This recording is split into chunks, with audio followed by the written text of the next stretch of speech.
quickie here as I'm getting ready for the next Clever Bunch session, live streaming from our studio. One of our members is starting a new business and she was asking, how can I get out there and how can I get people to see me? And my response to this question is always, when you start a business, but also when you run a business that has been around for a long time, is to always lead with value.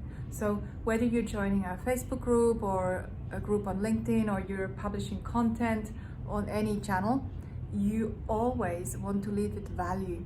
And that is how you can start building your name and you grow your brand and get known out there in your space, is by leading with value, by publishing stuff that is really good.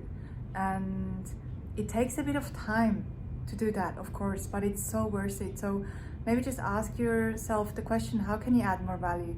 Right now, with whatever you're doing in your businesses, how can you add more value and how can you lead with value? How can you go into groups, into different places, different channels, different media, and lead with value? So that's the question I wanted to share with you today. And now I'm going to get ready for this next session here.